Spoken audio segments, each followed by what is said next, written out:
혹시 이런 경험 있으시지 않나요? 젊었을 때는 그렇게 친했던 사람들이 이제는 연락도 뜸하고 만나기도 어려워졌다. 예전에는 매일 만나던 사람들이 하나둘씩 멀어지고 이제는 혼자 보내는 시간이 더 많아졌다. 그럴 때 혹시 나만 이런가? 하고 외로우셨던 적 있으시죠?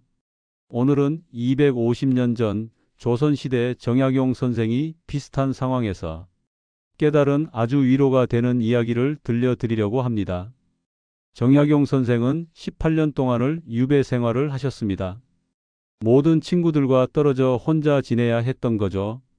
그런데 그 힘든 시간에 깨달은 게 있었어요.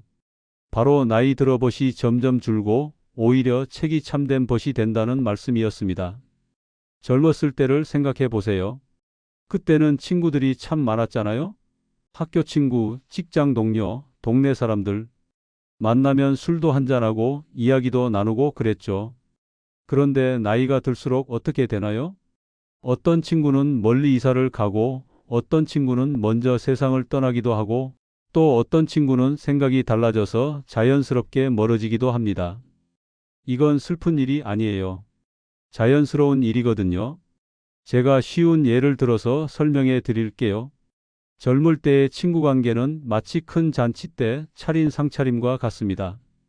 온갖 반찬이 상에 가득하고 보기에도 화려하고 맛도 다양하죠. 젊었을 때는 이런 게 좋아요. 새로운 사람들 만나고 여러 가지 일같이 하고 활기차게 지내는 거 말이에요. 그런데 나이가 들면 어떻게 되나요? 매일 잔치 음식만 먹을 수는 없잖아요. 오히려 매일 찾게 되는 건 따뜻한 집밥 된장찌개 같은 거예요.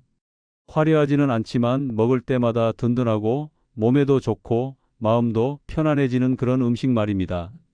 친구 관계도 마찬가지예요.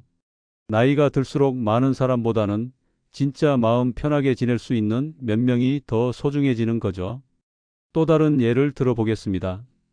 여러분 집 마당을 생각해 보세요. 새로 심은 나무들은 처음에는 예쁘고 눈에 잘 띄죠. 그런데 바람이 조금만 세게 불어도 쓰러지고 추위에도 약해서 금방 시들어 버리기도 해요. 그런데 오랫동안 마당 한 구석에 서 있던 감나무는 어떤가요? 겉보기에는 그냥 평범해 보이지만 매년 봄이 되면 어김없이 새순을 틔우고 가을이 되면 달콤한 감을 주렁주렁 달아줍니다. 몇십 년을 그렇게 변함없이 우리 곁에 있어 주죠. 책과 독서, 그리고 조용한 사색이 바로 그런 감나무 같은 존재라는 겁니다. 정약용도 처음에는 친구들이 많았어요. 함께 공부하고 시도 짓고 출세에 대한 꿈도 나누던 벗들이 있었죠. 그런데 정약용이 어려운 일을 당하자 어떻게 됐을까요? 대부분의 친구들이 등을 돌렸어요. 연락도 끊고 심지어 모르는 척하는 사람들도 있었습니다. 처음에는 정말 외롭고 서러웠을 거예요. 그런데 18년 동안 혼자 지내면서 깨달은 게 있어요. 진짜 벗은 따로 있다는 걸 말이에요. 책은 그를 배신하지 않았어요. 논어, 맹자 같은 옛날 성현들의 가르침은 언제나 그 자리에 있어서 위로해주고 가르쳐 주었죠. 그래서 정약용은 500권이 넘는 책을 쓸 수 있었어요. 여러분도 비슷한 경험이 있으실 거예요.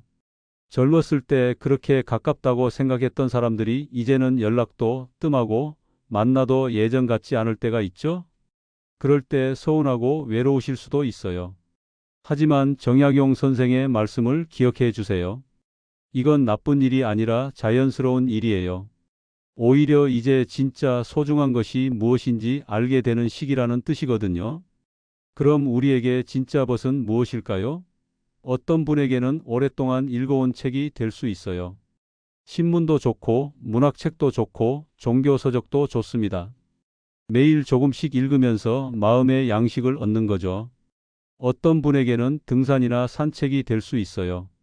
자연과 함께하는 시간, 조용히 걸으면서 생각에 잠기는 시간 말이에요. 또 어떤 분에게는 화초 기르기나 텃밭 가꾸기가 될 수도 있고 바둑이나 장기 같은 취미가 될 수도 있어요. 중요한 건 그것이 여러분을 배신하지 않고 언제나 곁에 있어주면서 마음에 평안을 주는 것이어야 한다는 겁니다. 많은 사람들이 혼자 있는 시간을 외롭다고 생각하세요.